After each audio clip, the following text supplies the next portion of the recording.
Shalom, selamat hari Minggu, selamat bergabung dalam ibadah online GKI Banjarnegara. Kami dengan sukacita menyambut kehadiran Bapak, Ibu, Saudara-saudari semua dan berharap kita dapat bersama bersekutu dalam kasih Tuhan meski di tempat dan waktu yang berbeda-beda. Mari saat ini kita mempersiapkan diri untuk beribadah melalui saat hening sejenak.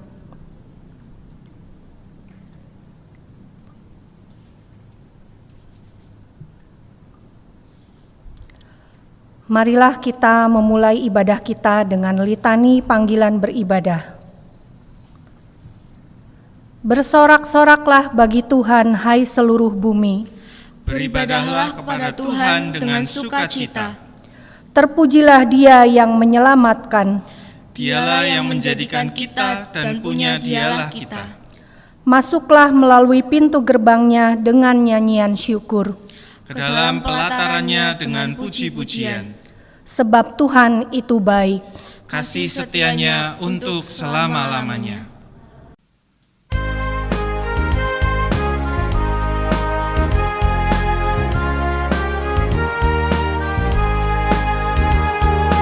Bersyukurlah pada Tuhan, serukanlah namanya, bernyanyilah bagi Tuhan, mari bermazmurlah. Pujilah Tuhan hai jiwaku, pujilah namanya. Aku hendak bernyanyi seumur hidupku.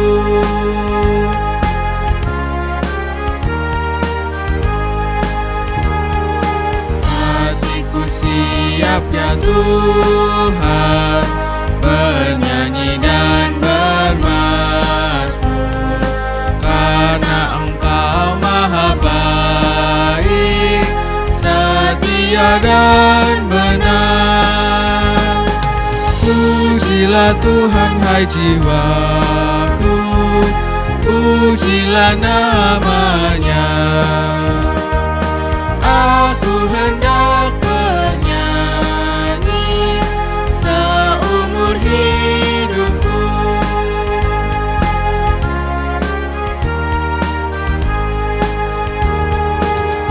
Aku hendak mengagungkan Allahku dan Rajaku, dan memuliakan namanya untuk selamanya.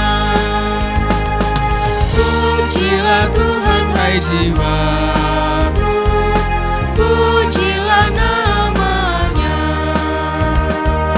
Aku hendak bernyanyi seumur hidupku. Saudari yang dikasihi Tuhan, marilah kita mengawali ibadah ini dengan pengakuan bahwa ibadah minggu ini berlangsung di dalam anugerah kasih Bapa, pimpinan Sang Putra, dan penyertaan Roh Kudus.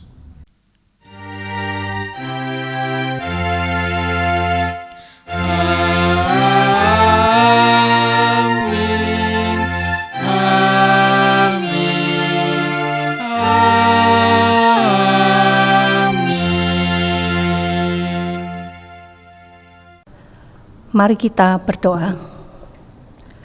Tuhan, kami bersyukur dan berterima kasih atas kesempatan indah yang Kau berikan bagi kami untuk kami dapat bersama-sama beribadah saat ini. Walaupun dalam tempat yang berbeda-beda dan waktu yang tidak bersama-sama, kami percaya ya Tuhan, kasih-Mu hadir di tengah-tengah kami. Dan saat ini juga kami memohon kepadamu pengampunan atas setiap dosa dan pelanggaran yang selama ini telah kami perbuat. Kami tahu ya Bapa, banyak hal dari tingkah laku, perkataan dan perbuatan kami yang mungkin saja mendukakan hati Engkau.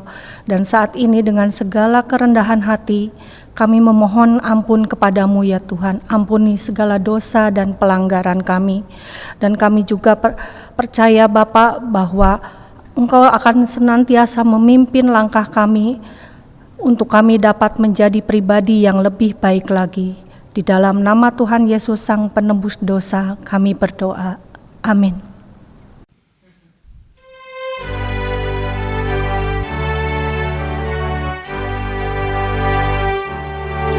Di dunia yang penuh cemar antara sesamamu,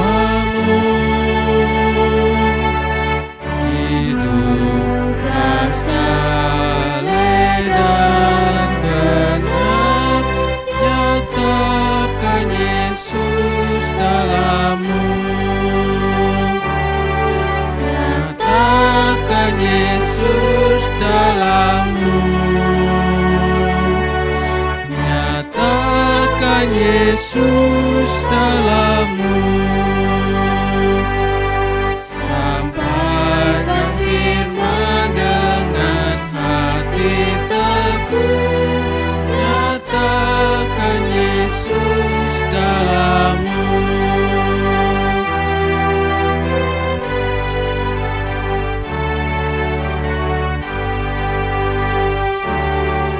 Hidupmu kitab terbuka, dibaca sesamamu. Apakah tiap pembacanya melihat Yesus dalammu. Nyatakan Yesus dalammu. Nyatakan Yesus dalammu. Sampaikan firman dengan hati teguh. Nyatakan Yesus dalammu.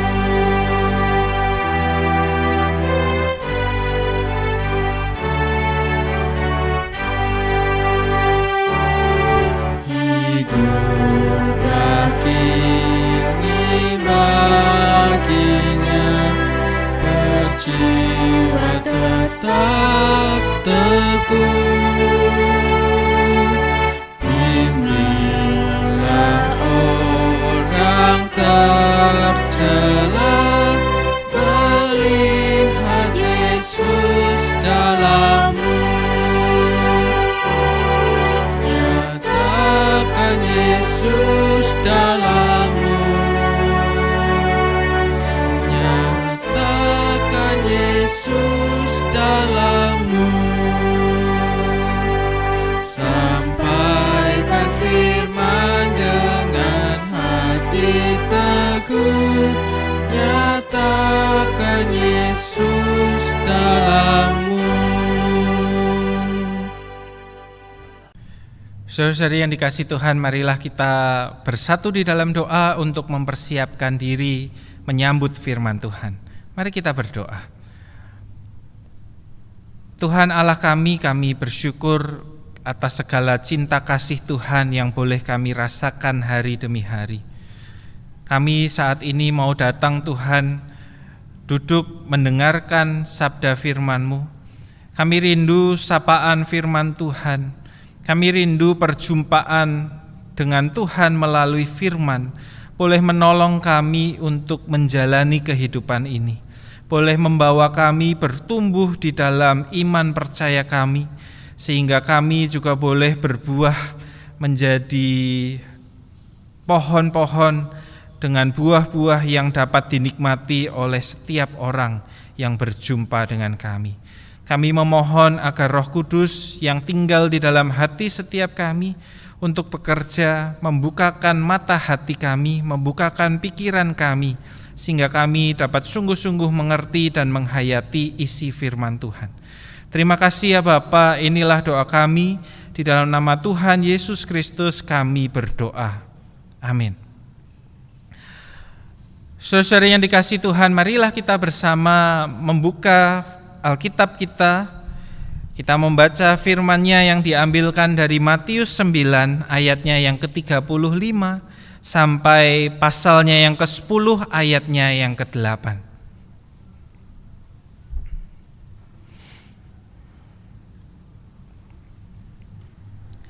Matius 9 ayatnya yang ke-35 sampai pasal 10 ayatnya yang ke-8.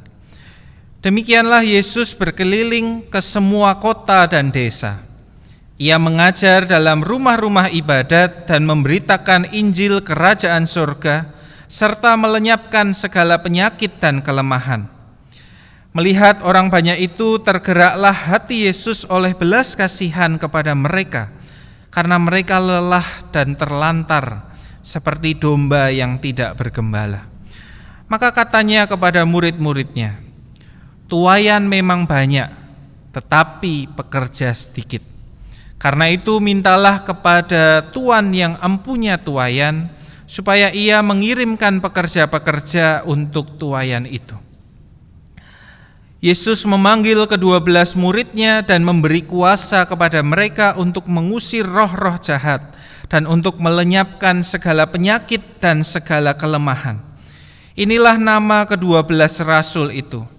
Pertama, Simon yang disebut Petrus dan Andreas saudaranya, dan Yakobus anak Zebedeus dan Yohanes saudaranya, Filipus dan Bartolomeus, Thomas dan Matius pemungut cukai, Yakobus anak Alfeus dan Tadeus, Simon orang Zelot, dan Yudas Iskariot yang mengkhianati dia. Ke-12 murid itu diutus oleh Yesus dan ia berpesan kepada mereka, "Janganlah kamu menyimpang ke jalan bangsa lain atau masuk ke dalam kota orang Samaria, melainkan pergilah kepada domba-domba yang hilang dari umat Israel. Pergilah dan beritakanlah, kerajaan sorga sudah dekat. Sembuhkanlah orang sakit, bangkitkanlah orang mati, tahirkanlah orang kusta, usirlah setan-setan. Kamu telah memperolehnya dengan cuma-cuma, karena itu berikanlah pula dengan cuma-cuma." Sedemikian jauh pembacaan firman Tuhan. Yang berbahagia adalah setiap kita yang mendengarkan firman Tuhan, yang memeliharanya di dalam hati dan melakukannya di dalam kehidupan. Haleluya.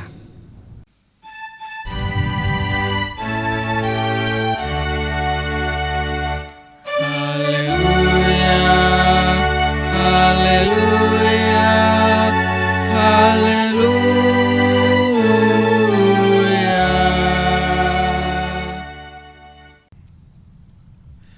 Saudara-saudari yang dikasihi Tuhan, kalau Anda melihat warna merah putih, mungkin yang dengan cepat terlintas di dalam benak Anda adalah Indonesia. Kenapa? Karena pola warna merah putih adalah pola warna bendera nasional kita. Ya, sehingga pola warna itu menjadi tanda pengenal akan Indonesia. Ya, semisal Anda sedang pergi ke luar negeri, kemudian Anda melihat warna merah putih berkibar di sebuah rumah, Anda akan dengan cepat berpikir, wah, ini rumah orang Indonesia ini. Ya. Nah, tanda pengenal lain yang mungkin kita dengan cepat kenali adalah bahasa. Ya, semisal Anda memasuki sebuah ruangan, sebuah kafe misal yang ramai, lalu melihat sekelompok orang ngobrol, ya, dan Anda mendengar, nanti siang makan apa? Ya, dengan cepat, meskipun Anda sedang berada di negeri yang asing, Anda bisa berpikir, wah, ini ada sesama orang Indonesia di sini. Ya. Nah, saudara-saudaraku, ada banyak hal lain yang bisa juga menjadi tanda pengenal akan negara kita. Ya, misal makanan khas, pakaian tertentu, misal batik, gitu ya, atau juga mungkin jenis karya musik tertentu. Nah, saudara-saudaraku yang dikasihi Tuhan, bagaimana dengan tanda pengenal kerajaan Allah atau negara Allah? Ya, tahukah Anda apa yang menjadi tanda kehadiran kerajaan Allah? Apakah kita sebagai warga negara kerajaan Allah, kita sudah membawa tanda-tanda yang menunjukkan kerajaan Allah. Saudaraku, Yesus semasa hidupnya, di dalam bacaan yang kita baca, dia berkeliling dari satu kota ke kota yang lain untuk menghadirkan Injil kerajaan Allah. Berita sukacita tentang kerajaan Allah. Apa berita itu? Berita itu adalah bahwa kasih Allah tersedia bagi semua orang. Kerajaan Allah sudah dekat. Kasih Allah itu sudah dekat dan sudah hadir di sini. Lalu apa tandanya? Apa tandanya kasih itu sudah ada? Apa tandanya kerajaan itu sudah hadir di sini? Saudaraku, ada dua tanda yang dibagikan bagi kita, yaitu pembebasan dan pemulihan. Kalau kita memperhatikan pelayanan yang dilakukan oleh Tuhan Yesus mengerjakan kedua tanda tersebut. Kalau kita lihat bacaan kita, Yesus dikatakan dia berkeliling, dia mengajar. Mengajar adalah membebaskan orang dari kebodohan dan ketidaktahuan. Mereka tidak tahu tentang bagaimana mengikuti Tuhan, sekarang mereka tahu bagaimana hidup yang benar di hadapan Tuhan. Artinya mereka dibebaskan dari ketidaktahuan mereka. Yesus ketika berkeliling juga ia menyembuhkan dan mengusir roh-roh jahat. Saudaraku, ini memulihkan dan membebaskan manusia dari kelemahan, dari belenggu, dari luka-lukanya. Di dalam pelayanannya Yesus kemudian juga memberitakan Injil, yang tadi kita sebutkan di awal, yang artinya Yesus membebaskan orang dari keputusasaan, membebaskan orang dari kehidupan yang tanpa pengharapan, yang kami sudah menyerah hidup di bawah pemerintahan perbudakan Romawi. Sekarang mereka punya pengharapan. Mereka memasuki kehidupan yang penuh dengan pengharapan, dan karena mereka punya pengharapan, mereka bisa punya rencana akan masa depan. Saudara-saudaraku, aksi dan karya dari Yesus ini menyatakan pembebasan dan pemulihan. Dan melalui pembebasan dan pemulihan yang dikerjakan Yesus, melaluinya orang melihat, kerajaan Allah ini sudah datang. Kerajaan Allah ini sudah nyata terjadi saat ini.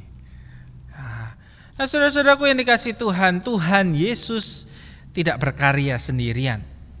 Ketika ia berkata, melihat banyak orang itu dengan penuh belas kasihan, dan kemudian dia melihat ke arah murid-muridnya, dan kemudian dia berkata, tuaian memang banyak, tetapi pekerja sedikit.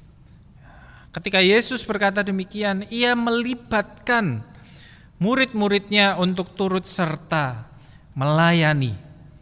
Turut serta melayani dengan berdoa kepada Bapa. Kepada Bapa yang empunya segalanya untuk mengirimkan pekerja-pekerja untuk tuaian itu.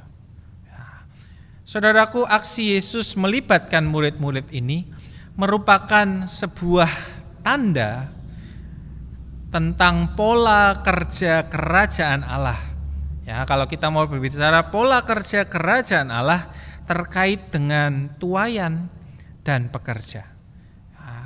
Saudara-saudaraku, kalau kita mau sungguh-sungguh memikirkan, bukankah para rasul itu sendiri sesungguhnya adalah tuaian? Mereka adalah tuaian Yesus sendiri. Awalnya mereka pasif.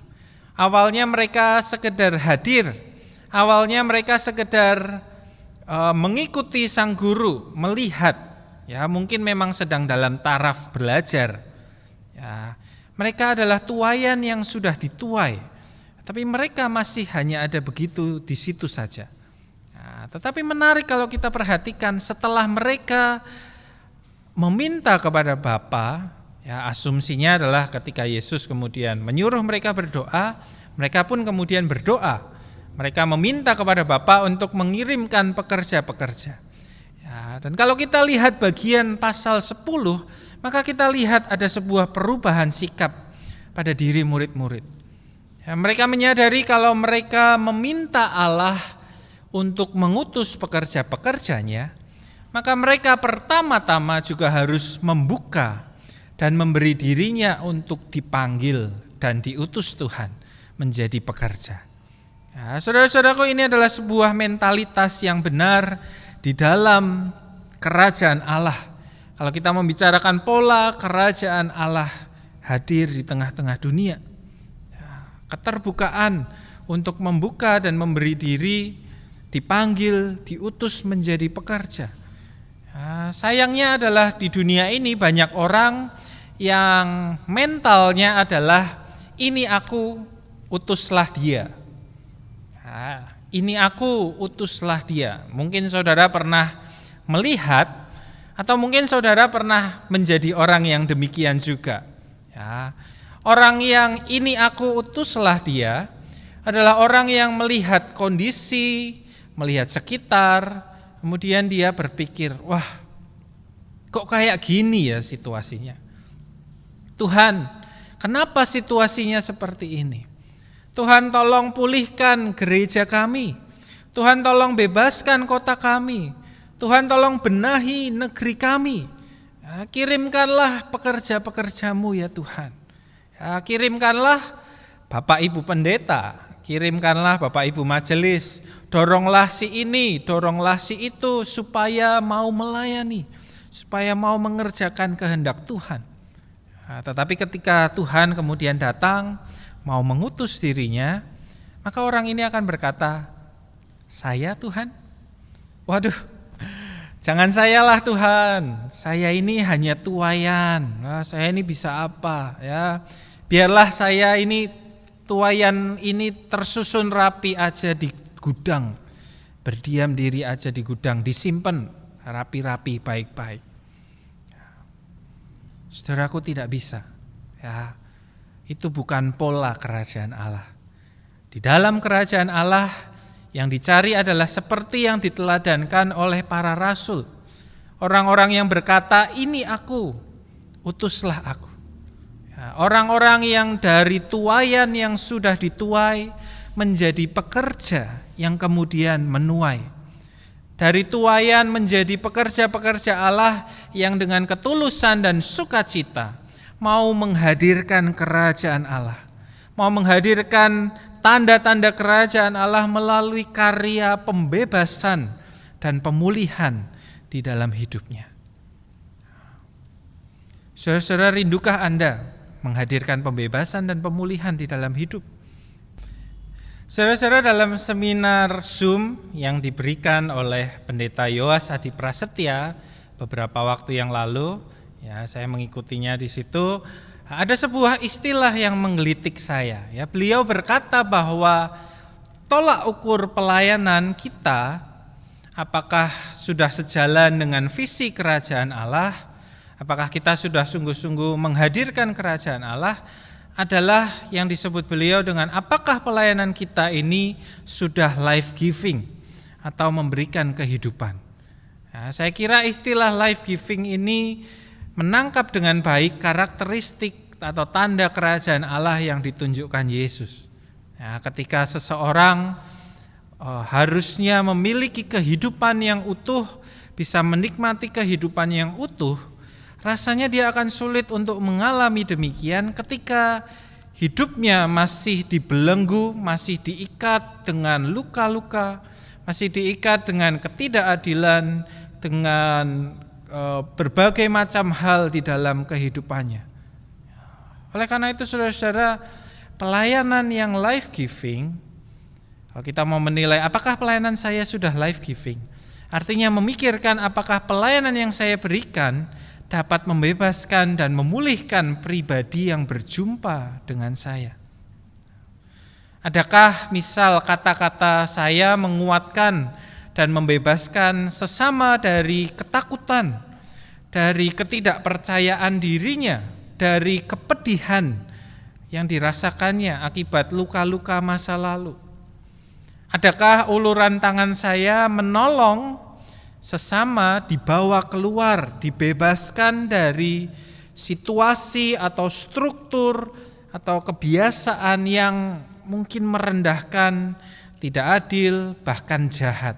Ya, bahkan membuat orang tersebut menjadi tidak berdaya. Ya, apakah pelayanan yang saya lakukan? Ya, bisa di berbagai bidang. Mengentaskan orang dari kemiskinan, mengangkat orang dari pendidikan yang kurang baik, memberikan pendidikan yang lebih baik. Atau yang sekarang di tengah-tengah konteks kehidupan kita berbicara banyak soal apakah kita memikirkan kesehatan orang lain dengan baik, apakah kita membantu menjaga kesehatan orang di tengah-tengah pandemi ini. Ya, ketika pelayanan kita menolong orang mengalami hidup, maka sesungguhnya kita menolong mereka untuk mengalami kasih kerajaan Allah, untuk menolong mereka memiliki kehidupan yang utuh di dalam kerajaan Allah. Saudaraku, izinkan saya menutup dengan sebuah kisah ya, yang ditulis oleh Chuck Swindoll dalam bukunya The Quest for Character. Ya, ini adalah sebuah kisah tentang seorang anak bernama Teddy Stallard. Ya, dia adalah seorang siswa SD yang tidak menarik. Ya, pakaiannya tidak rapi, rambutnya acak-acakan, tidak pernah disisir, dan tampaknya dia tidak peduli dengan sekolah. Gitu ya. Guru kelasnya namanya Miss Thompson harus waktu demi waktu memberikan nilai F pada tugas-tugasnya. Ya, sebab Teddy tidak mengerjakannya, atau kalaupun dia mengerjakannya asal-asalan dan banyak salahnya. Ya. Di sekolah itu tidak ada yang menyukai Teddy. Ya. Teman-temannya menjauhi dia, teman-temannya tidak suka dengan dia, termasuk Miss Thompson. Ya, walaupun sebagai guru ya harus sayang semua, mengasihi semua, adil bagi semua, sesungguhnya di dalam hati dia juga tidak menyukai Teddy. Ya, saudara-saudaraku, sampai tibalah di masa Natal. Ya, di sekolah itu ada tradisi yang disebut Secret Santa. Ya, jadi setiap siswa termasuk juga ibu guru di dalam kelas itu diberi secari kertas berisi nama orang lain, nama temannya. Ya, kemudian orang ini harus mencarikan hadiah, mencarikan kado bagi orang yang namanya tertera di kertas tersebut. Nah, Miss Thompson kemudian khawatir ya melihat Teddy yang demikian. Ya, dia khawatir Teddy akan memberi hadiah yang tidak baik atau yang kurang maksimal bagi siswa yang lain. Ya, dia tidak ingin siswa lain kemudian kecewa saat teman-temannya mendapat hadiah yang baik. Ya, jadi Miss Thompson ini kemudian mengakali sedemikian rupa sehingga ketika Teddy mengambil kertas jatah undiannya, dia mendapatkan nama Miss Thompson. Ya, saya sebagai ibu guru harus berkorban ya untuk anak-anak yang lain supaya mereka senang. Ya, demikian pikir Miss Thompson. Ya, nanti tibalah waktunya untuk mereka bertukar kado ketika Natal sudah mendekat, dan benar apa yang ditakutkan oleh Miss Thompson. Ya, Teddy datang membawa sekotak kado yang dibungkus asal-asalan. Kado ini kemudian diberikannya kepada Miss Thompson, dan kemudian ketika Miss Thompson membuka kado tersebut ya, bersama dengan teman-teman yang anak-anak di kelas itu, ya, semua orang membuka kadonya. Ya, mereka bahagia, ada yang mendapat boneka, ada yang mendapat pensil warna, ada yang mendapat mainan dan lain sebagainya. Ya, ketika Miss Thompson membuka kadonya dari Teddy, isinya hanyalah sebotol parfum murahan dan sebuah gelang yang setengah matanya telah hilang. Ya, sungguh tidak menarik, pikir Miss Thompson. Ya, tetapi tidak mungkin dia mengatakan, ini gak menarik, bagaimana? Dan hari itu entah apa yang menggerakkannya. Ya, Miss Thompson kemudian memilih untuk memakai gelang tersebut, menyemprotkan parfum itu di tubuhnya, kemudian memamerkan kepada seisi kelas sambil berkata, wah ini hadiah dari Teddy loh, sangat indah, parfumnya sangat harum, menyenangkan sekali. Nah, waktu pun kemudian berlalu sampai pulang sekolah. Kemudian Teddy datang menghampiri Miss Thompson. Dia kemudian berkata, "Miss Thompson, engkau seharum ibuku, dan gelangnya juga indah sekali di tanganmu. Aku senang engkau menyukai pemberianku. Terima kasih." Dan kemudian Teddy pun pergi pulang. Miss Thompson yang terkejut, kenapa begitu? Kemudian dalam harunya dia kemudian mencari-cari informasi tentang Teddy.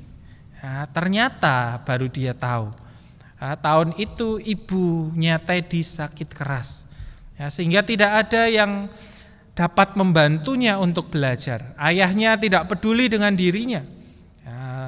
Tibalah bulan lalu ibunya meninggal, sehingga tidak ada lagi yang memperhatikan Teddy di dalam pembelajaran, di dalam segala kesehariannya, sehingga dia selalu datang ke sekolah dengan kondisi yang sekenanya, seadanya. Saat itulah Miss Thompson kemudian memohon ampun kepada Tuhan.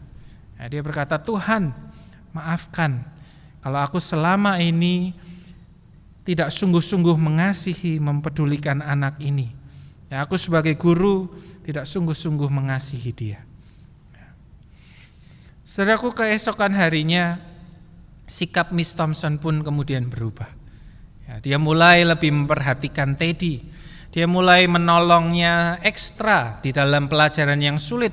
Bahkan Miss Thompson melakukan hal-hal yang kecil seperti membantu menyisiri rambut Teddy. Dan sungguh ada sebuah perubahan nyata terjadi. Teddy menunjukkan semangat belajar, dan ternyata dia anak yang pintar. Karena dia pintar, dia kemudian memahami pelajaran, dia pun mulai membantu teman-temannya. Dari membantu teman-teman, dia mulai bergaul dengan mereka. Dan teman-temannya pun kemudian menemukan bahwa Teddy ini anak yang asik. Sebenarnya dia teman yang asik. Jadi kini sekarang dia punya banyak teman. Kini Teddy kemudian menikmati sekolah, sampai naik kelas, kemudian berganti jenjang terus-menerus sampai dia pun lulus. Dan kemudian dia pindah ke sekolah yang lain, melanjutkan ke SMP. Dan kemudian dia tidak lagi berkontak dengan Miss Thompson. Tahun demi tahun berlalu, sampai suatu waktu Miss Thompson menerima sebuah surat. Surat itu bunyinya kurang lebih demikian. Hari ini aku berusia 27 tahun. Hari ini aku adalah Dr. Teddy Stallard. Aku ingin agar engkau datang ke pernikahanku, duduk di tempat di mana ibuku seharusnya duduk jika beliau masih hidup. Sebab semenjak engkau menerima hadiahku belasan tahun lalu, engkau menjadi ibuku. Engkau membuatku merasa dikasihi. Di mana aku berada sekarang, semua karena engkau yang telah berkarya di dalam hidupku. Saudara-saudaraku, Teddy Stallard hidupnya dipulihkan dan dibebaskan oleh Miss Thompson ketika beliau mengerjakan pelayanannya sebagai seorang guru dengan penuh kasih dan sungguh-sungguh.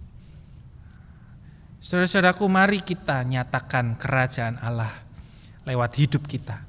Hari lepas hari, di dalam pekerjaan, di dalam relasi kita dengan teman-teman kita, di dalam apapun aspek kehidupan kita. Nyatakanlah kerajaan Allah, bebaskanlah orang, pulihkanlah orang dari apapun yang menghambat dia mengalami keutuhan hidup. Dan ingatlah perkataan Tuhan Yesus, kamu sudah menerimanya dengan cuma-cuma, maka berikanlah juga dengan cuma-cuma.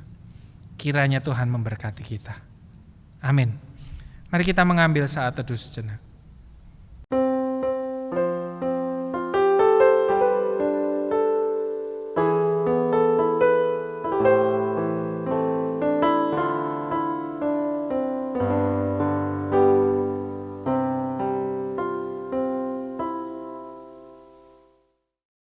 marilah kita bersama dengan umat Allah di masa lalu, masa kini, dan masa depan, mengingat pengakuan pada baptisan kita menurut pengakuan iman rasuli yang berbunyi demikian. Aku percaya kepada Allah, Bapa yang Maha Kuasa, Halik langit dan bumi, dan kepada Yesus Kristus, Anaknya yang tunggal Tuhan kita, yang dikandung dari Roh Kudus, lahir dari anak darah Maria, yang menderita sengsara di bawah pemerintahan Pontius Pilatus, disalibkan, mati dan dikuburkan, turun ke dalam kerajaan maut. Pada hari yang ketiga, bangkit pula dari antara orang mati, naik ke sorga, duduk di sebelah kanan Allah, Bapa yang Maha Kuasa, dan dari sana Ia akan datang untuk menghakimi orang yang hidup dan yang mati. Aku percaya kepada Roh Kudus, gereja yang kudus dan am, persekutuan orang kudus, pengampunan dosa, kebangkitan orang mati, dan hidup yang kekal. Amin. Bapak Ibu Saudara-saudari yang dikasihi Tuhan, mari kita bersatu di dalam doa syafaat kita. Kita berdoa bagi setiap hal, kondisi yang ada di sekeliling kita. Mari kita bersatu di dalam doa. Tuhan Allah yang baik, kami bersyukur kalau kami dipanggil Tuhan, kalau kami dipilih Tuhan untuk ikut serta di dalam karya-Mu di tengah-tengah dunia ini. Pakailah setiap kami ya Tuhan, untuk kami boleh menjadi perpanjangan kasih-Mu, untuk kami boleh menyatakan pembebasan dan pemulihan melalui setiap aspek kehidupan kami. Biarlah kami turut serta di dalam karya Tuhan, menjadi bagian yang sungguh-sungguh baik, bekerja sama, dilibatkan di dalam karya Tuhan, menyatakan kemuliaan bagi nama Tuhan. Ya Bapa, kami saat ini mau menaikkan doa-doa kami. Kami mau berdoa bagi penanganan virus corona yang hari demi hari masih terus berlanjut.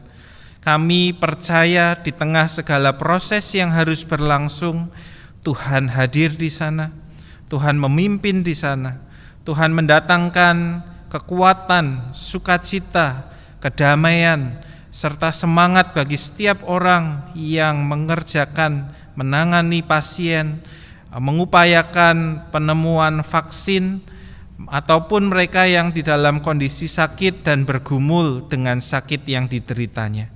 Kami berdoa biarlah di dalam semuanya itu hadirat Tuhan yang tetap tampak nyata, memimpin, menuntun hingga saatnya nanti pemulihan atas virus corona ini boleh terjadi.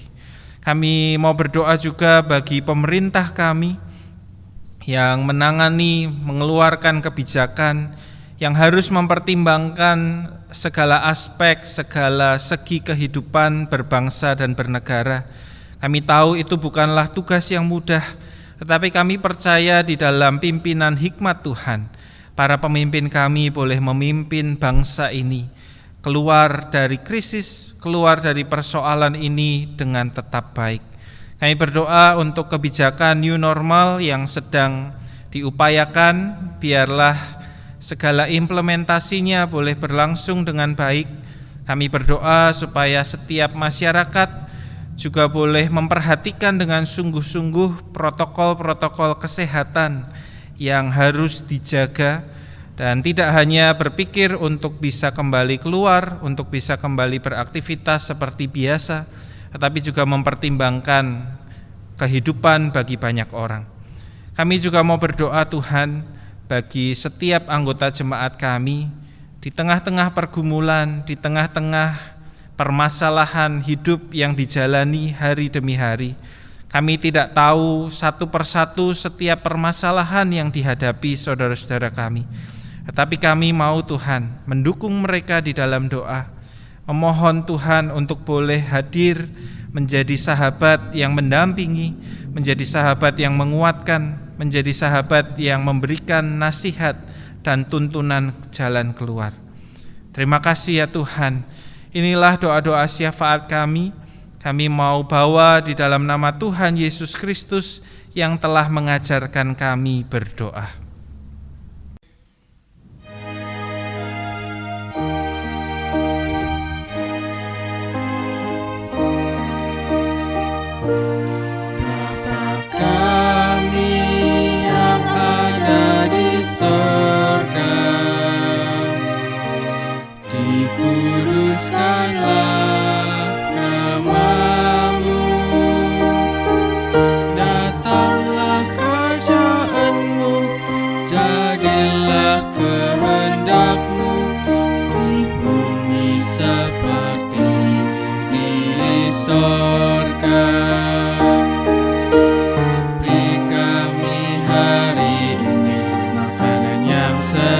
secukupnya.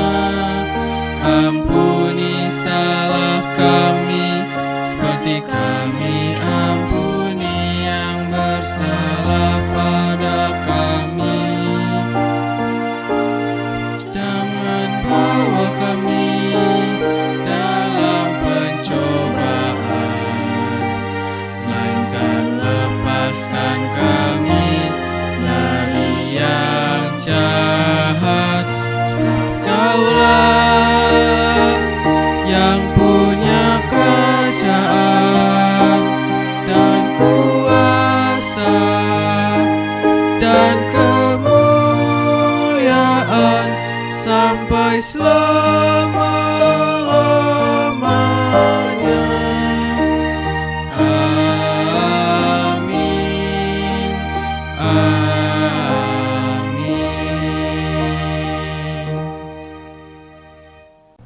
Mari kita menyatakan ungkapan syukur dan pemberian diri kita melalui pengumpulan persembahan. Nats persembahan diambil dari 1 Tesalonika 5 ayat 18. Mengucap syukurlah dalam segala hal, sebab itulah yang dikehendaki Allah di dalam Kristus Yesus bagi kamu. Pengumpulan persembahan di rumah memakai kantong atau amplop masing-masing atau dapat ditransfer ke rekening GKI Banjarnegara. Mari kita berdoa. Tuhan Yesus, kami mengucap syukur dan terima kasih atas penyertaan dan pemeliharaan-Mu di sepanjang hidup kami. Dan saat ini, sebagai ungkapan syukur kami hendak menghaturkan persembahan kepadamu ya Bapa. Kami mohon kiranya Engkau memberkati dan mensucikan persembahan ini agar dapat digunakan untuk mendukung pelayanan di gerejamu ini ya Bapa. Dan kami juga berdoa bagi anak-anak-Mu yang dipercaya untuk mengelola persembahan ini, kiranya semua hanya dilakukan untuk kemuliaan nama Tuhan saja. Di dalam nama Tuhan Yesus, Sang Sumber Berkat, kami berdoa. Amin.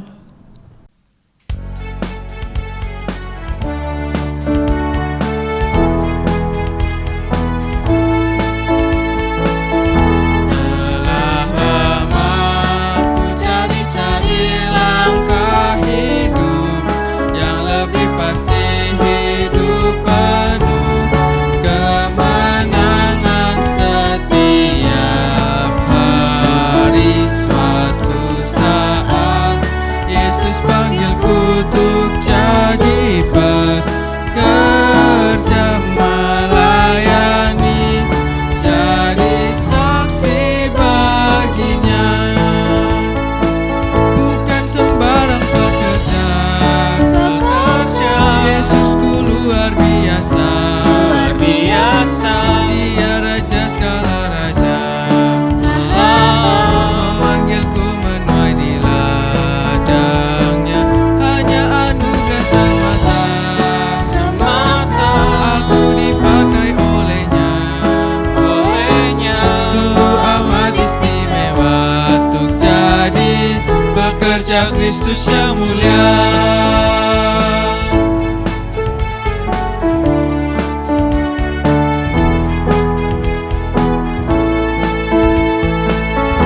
Telah lama ku cari-cari langkah hidup yang lebih pasti, hidup penuh kemenangan setiap hari. Suatu saat Yesus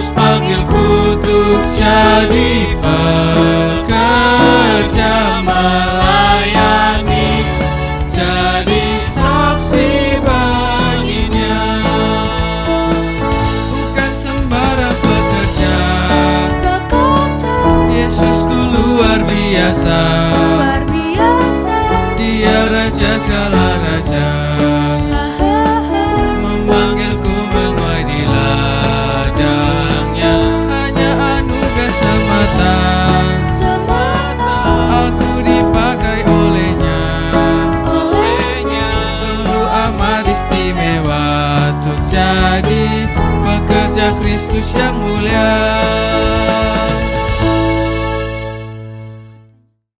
Saudara-saudari yang dikasihi Tuhan, arahkanlah hatimu kepada Tuhan dan teruslah menjadi saksi kasih-Nya di dalam setiap langkah hidupmu.